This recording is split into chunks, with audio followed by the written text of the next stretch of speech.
Welcome folks, this is Brad and Ricky. We are two Texas Jeepers broadcasting to you from North Texas. Grab a drink and follow along as we go on our next adventure.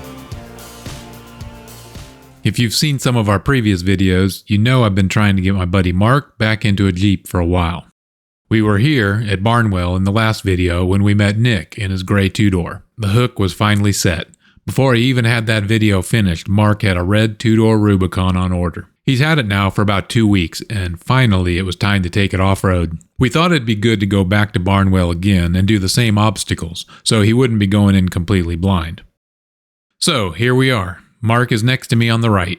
On the far right is Neil with the gray Bronco Raptor. He's a buddy from work that also has a nicely built JT. To the left is Greg with the green four-door. Also known as Treads Dirt on the JL Wrangler forums, he's actually the one that put the plans into motion for today's trip, so thank you for that. Today's plan was basically redo the same obstacles Mark and I did the last time we were here. That time we dropped in on Green Lane, went over to Linda Gale, turned around and came back out. With 4 vehicles, I didn't want to try the turnaround part, so we just circled around to do the climb out. This is about when I should have realized that today was not going to be an easy repeat. I really thought we'd figured out the secret sauce for this one when we were here the last time, but nope. I'd gotten to the point where I asked if there was anything to winch off of, but I was already pretty sure the only thing there was the signpost.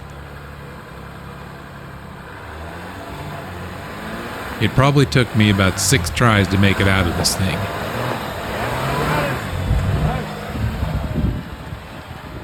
Mark had the same trouble too, and you can see here, he's not holding back.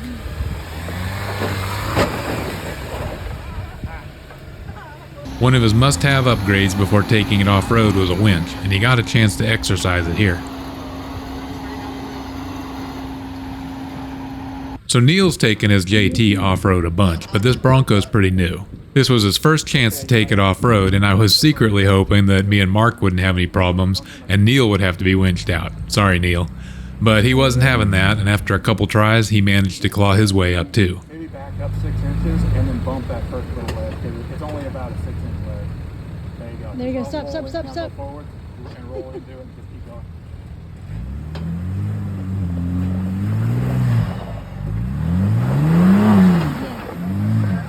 Earlier, when I was still at it, Greg noticed a line on the passenger side.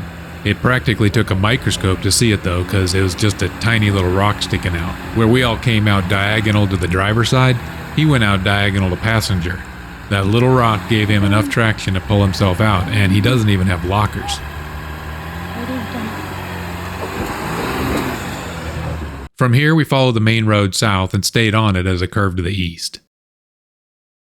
Alright, making a left here. This is the trail I was trying to take the last time we were here, called Sullihall. Although on that trip we did find the other end of it.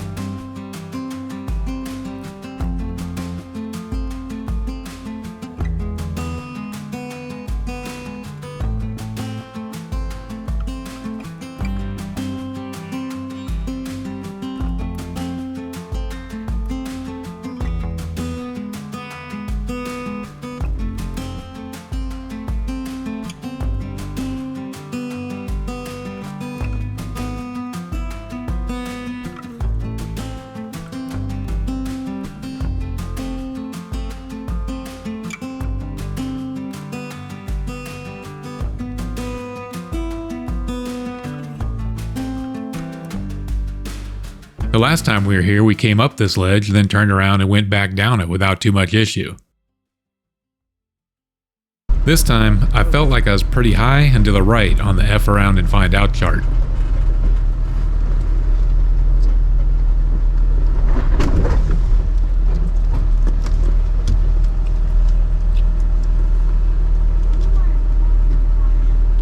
Tell me, I don't want to just drop off that ledge though. Tell me when I'm getting close to the ledge, okay? Yeah, you've got Okay. 1 foot.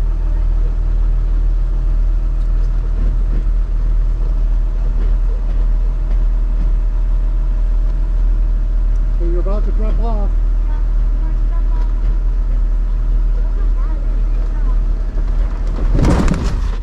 Ah. Well, so that was probably not the right line. No, you need to be over crossing. Using one of the trees in the middle as a reference, It says only about 20 degrees. But man, that's some BS. It felt more like 70 degrees, and talk about being puckered up. Mark and Neil both opted out of this obstacle after watching my performance, which was probably a good thing. Greg was hardcore though, and he took the line tight to the passenger side that we thought would be better. Okay, go slow right here. Slow, slow, slow, slow, slow. But it really didn't look any better. Slow.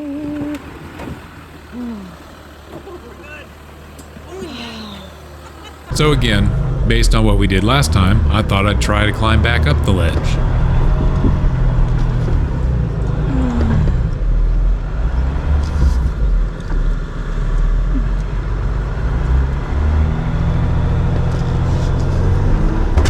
Oh, shit. Things for one day, I'll pass on this one.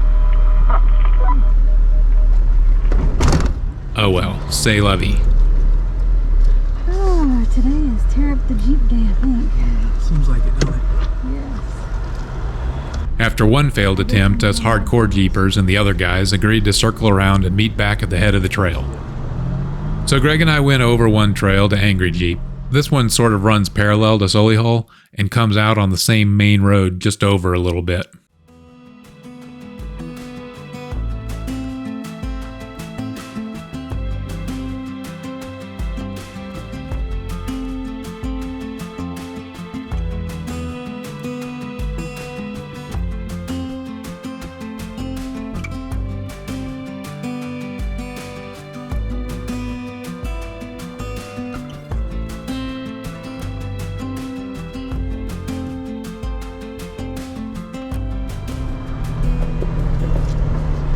How was that?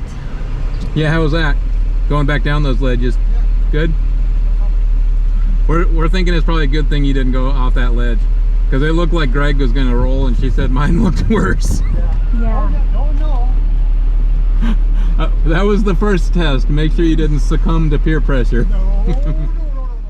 After we regrouped and were heading over to the last trail on the list, Neil noticed the time and let us know he needed to head out.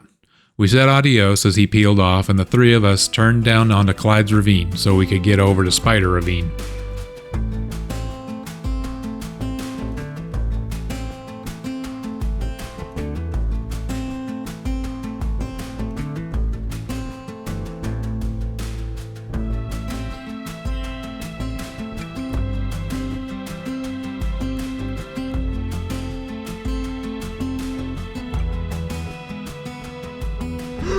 That didn't look that bad. It doesn't look bad, but the video does not do justice. You got to think I was up tall.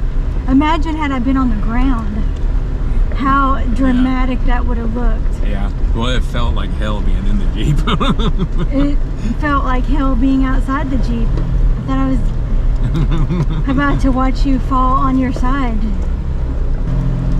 Any hooch. You're not allowed to do that kind of shit anymore.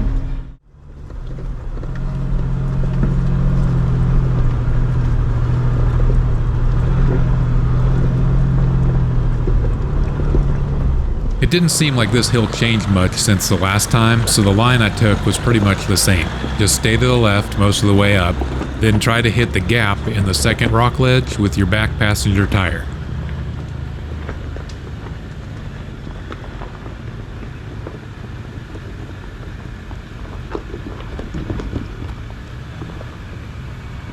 By the time I got myself turned around, Mark had already started the climb. He followed the same line, but the shorter wheelbase really shined and he made it look super easy.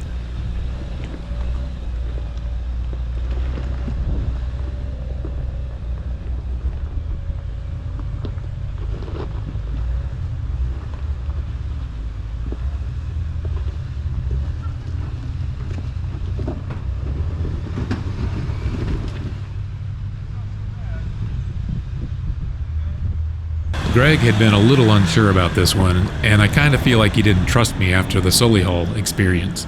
But watching both of us do it without too much trouble gave him the confidence he needed to give it a shot.